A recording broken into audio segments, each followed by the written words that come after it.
Hi people, welcome back to our channel. இன்னைக்கு என்ன பார்க்க போறோம்னா Stuffed Brinjal Masala பார்க்க போறோம். அதுக்கு தேவையான பொருட்கள் பார்க்கிறதுக்கு முன்னாடி நீங்க Subscribe பண்ணனும்.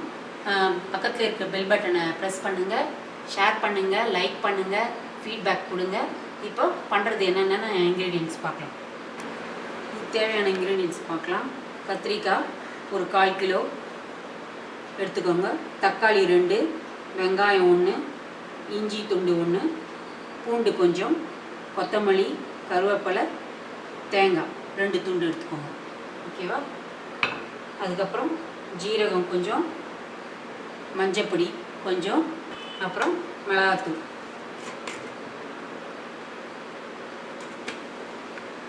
கத்திரிக்காவை 4 கட் பண்ணி வச்சுருக்கேன், தண்ணியில் போட்டு கருக்காமல் இருக்குது. இங்கே எடுத்து வச்சுருக்கிறது எல்லாத்தையும் மிக்சியில் போட்டு நம்ம முதல்ல அரைச்சிடணும். அரைச்சிட்டோன்னா முடிஞ்சிடும். அதெல்லாம் முதல்ல அதை பண்ணலாம்.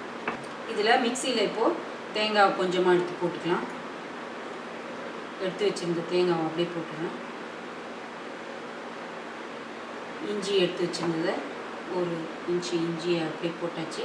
ஒரு 10 பல் பூண்டு. சின்னதாக இருக்கிறதுனால நான் இவ்வளோ எடுத்திருக்கேன்.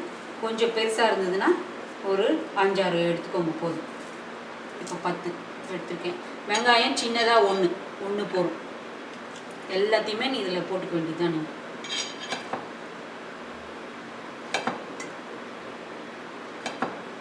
தக்காளி 2 எடுத்துருக்கேன். இதில் வந்து நம்ம கொஞ்சோண்டு எடுத்து வச்சுக்க போகிறோம். காய் வதக்கும் போது போட்டுக்கிறதுக்கு. இப்போ கொஞ்சோண்டு இதில் போட்டுக்கலாம். இப்போ எல்லாத்தையுமே போட்டு மிக்சியில் அரைக்க வேண்டியது. அரைக்கிறதுக்கு முன்னாடி கொஞ்சம் இதில் கொஞ்சம் சாம்பார் தூள், ஒரு 2 ஸ்பூன் போடணும். அவங்க காரத்துக்கு ஏற்ற மாதிரி போட்டுக்கோங்க. கொஞ்சம் ப்ளெயின் மிளகாத்தூள், அது 1 ஸ்பூன் போட்டுக்கோங்க. கொஞ்சம் உப்பு.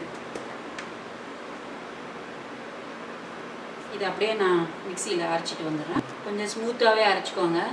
அப்போ தான் நல்லா அது உள்ளே ஸ்டஃப் பண்ணும்போது டேஸ்ட்டாக இருக்கும். அரைச்சி வந்தாச்சு.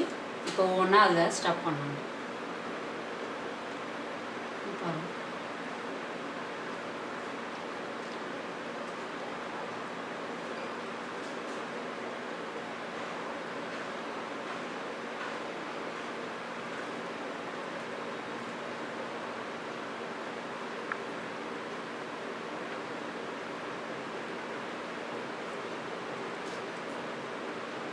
பண்ணும்போது கத்திரிக்காயில் பூச்சி மட்டும் இல்லாமல் கொஞ்சம் பார்த்துக்கோங்க.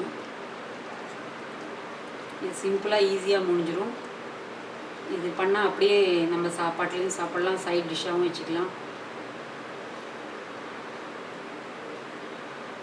சொல்லிட்டு இப்போ எல்லாத்தையும் ஸ்டஃப் பண்ணியாச்சு. இப்போ பண்ண ஆரம்பிக்கலாம். வந்து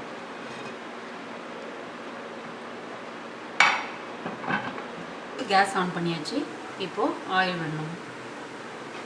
ஆயில் கொஞ்சம் நிறையாவே போட்டுக்கோங்க, அப்போ தான் டேஸ்ட்டாக வரும். ஒரு 4-5 டீஸ்பூன் மேலே போட்டுக்கலாம், அப்போ தான் நல்லாயிருக்கும். இதை பாருங்கள், அதில் கொஞ்சோண்டு ஜீரகம் போட்டுக்கோங்க. தாளிப்பு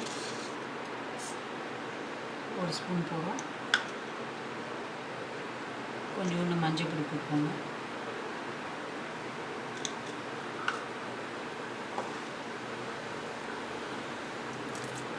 கொஞ்சம் கருவேப்பிலை போட்டுக்கலாம்.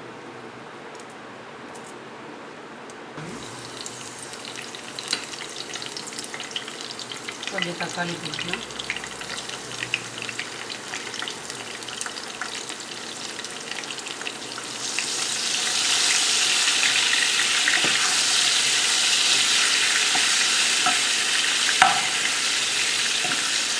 இப்போ எதுவுமே இது பண்ணுவோன்னா இந்த அப்படியே இந்த கத்திரிக்காய் எல்லாத்தையும் அப்படியே போட வேண்டியது.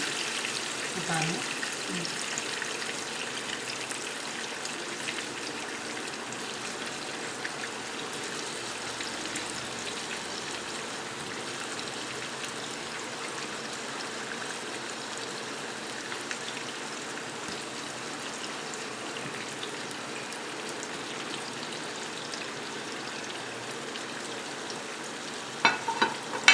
கொஞ்சம் அப்படியே லைட்டாக இது பண்ணிக்கணும்.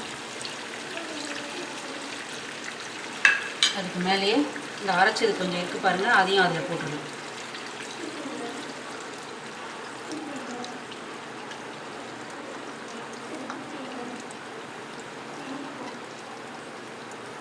கொஞ்சம் தண்ணி ஊற்றிக்கலாம்.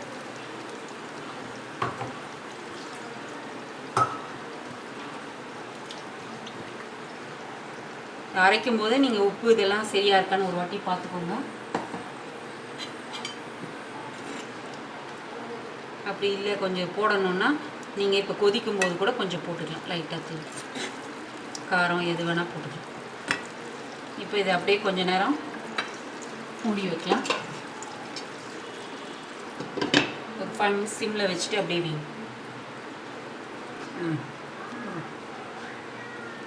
இப்போ எவ்வளோ வந்திருக்குன்னு கொஞ்சம் பார்க்கலாம்.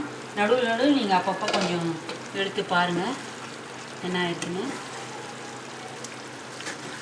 எண்ணெய் ஜாஸ்தியாக இருக்குதுன்னு பார்க்காதீங்க, போக போக அது நல்ல இதுவாக வெந்ததுக்கப்புறம் நல்ல இதுவாகிடும். ரொம்ப நல்லாயிருக்கும். நீங்கள் செஞ்சு பார்த்தீங்கன்னா தெரியும். எங்கள் மாமியாரோட டிஷ் இது, மாமியார்கிட்டேன்னு கற்றுனேன் நான். ரொம்ப டேஸ்ட்டாக ரொம்ப நல்லாயிருக்கும். நீங்கள் சாதத்தோடு சாப்பிட்லாம், சப்பாத்தி ரசம் சாதம் வச்சு சாப்பிட்டிங்கன்னா அவ்வளோ டேஸ்ட்டாக இருக்கும்.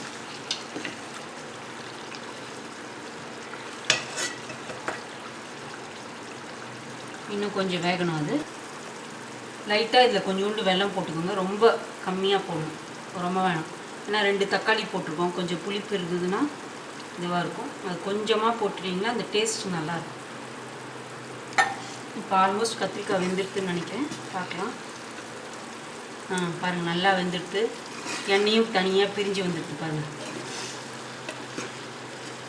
இப்போது அடுப்பை நிறுத்திட வேண்டியது தான். பாருங்கள் தொட்டு பாருங்கள் நல்லா வெந்திருக்கு. சர்விங் பவுலில் ட்ரான்ஸ்ஃபர் பண்ணி கார்னிஷ் பண்ணிடலாம்.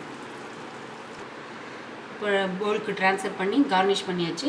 பார்த்தாலே சாப்பிட்ணும், இப்போவே சாப்பிட்ணும் போல் இருக்குது. நீங்களும் இதே மாதிரி செஞ்சு பார்த்து சாப்பிட்டு டேஸ்ட் பண்ணி பார்த்துட்டு எனக்கு ஃபீட்பேக் கொடுக்கணும். ஓகேவா? தேங்க்யூ.